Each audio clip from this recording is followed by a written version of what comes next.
สบายดีเมื่อสุขุสุขคนเนาะวันนี้ก็ไปให้พี่น้องนี่อันนี้ก็คืออยู่ให้เนาะ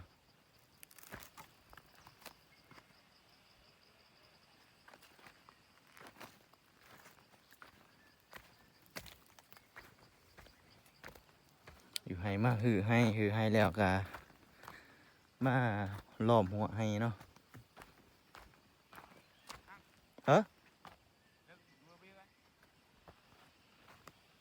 อพูนเนาะมาออม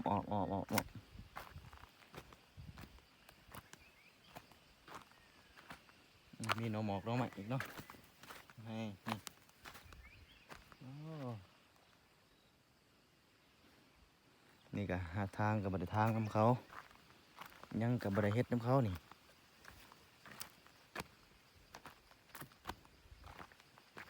โอ้มีผักมีหยังอีก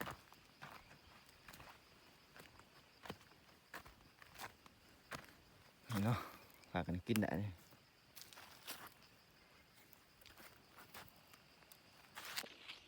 ตอนนี้ก็ล้อมหัวเนาะพี่น้องอยู่ให้เนาะหาก็เอาล้อมได้แกะสิแล้วเนาะล้อมได้ก็90%เลยเนาะตอนนี้ก็มีรักหัวรักหยังก็เสาแน่ก็เอาอยู่ในให้เลยเนาะนี่พี่น้องบรรยากาศมีกูบ้าซอยเนาะบรรยากาศให้ยังอีกประมาณเดือนหนึงก็ได้ซักเข้าให้แล้วพี่น้อง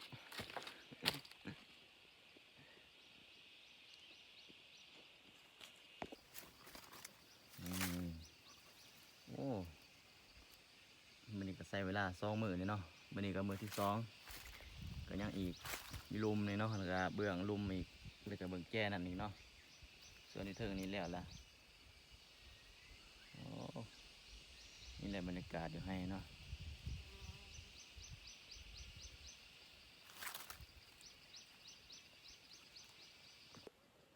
ตอนนี้ก็เวลา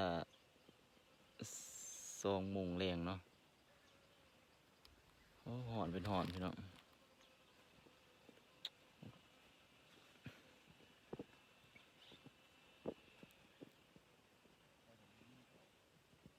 หอนหลายเนาะก็สิไปปูนั่นมาอึเนาะ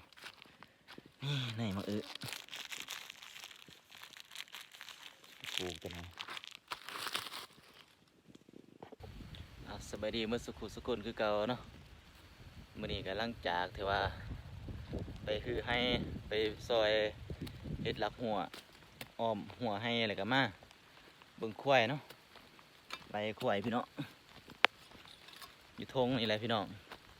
ทงให้ทงหน้านี่ควายอยู่พี่น้องโอ้ไปอีกกวนกูดิอ๋อนี่เนาะควายก็หลายเติบอยู่แต่ว่าน้องเพิ่นมาเนาะ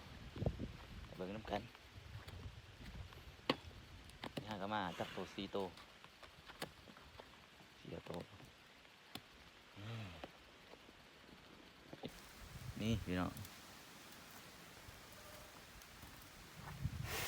พ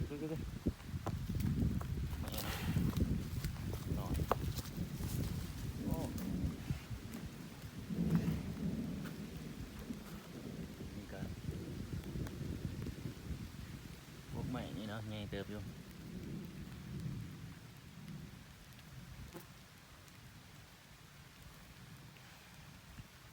นี่พี่น้อง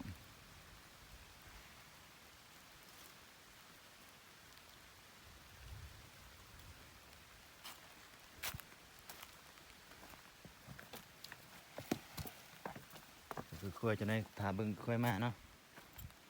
หลายโตอยู่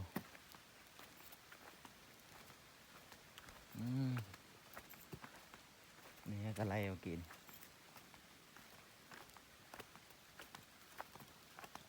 ตอนนี้หลังจากไล่ควายแล้วก็เลยฝนตกเนาะฝนตกก็เลยไปรีอยู่นี่ แลนกลับมารถคือเก่าพอกล้วยก็อยู่พุ่นอ๋อฝนตกแห้งนี่พี่น้องไรกล้วยอยู่พี่แหละไปหาให้พุ่นเพราะว่ามันเข้าป่าเนาะแต่ก็มันบ่เข้าคอกมันก็เห็นขอให้เราเห็น3-4โตวกินฝนตกแห้งก็เลยแล่นมาพี่ซ้ำสิฮอนรถปั๊บวันนี้คะแนนจืดแต่ว่ามันมีประบัติอยู่นี่มีรถอยู่นี่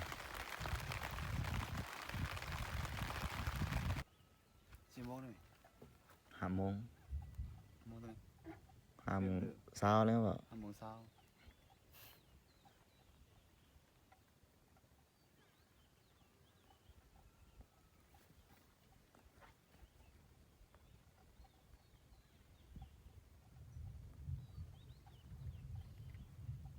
ตอนนี้ก็ไล่กล้วยหอดจุดนี้เนาะจุดสวนเลยเนาะ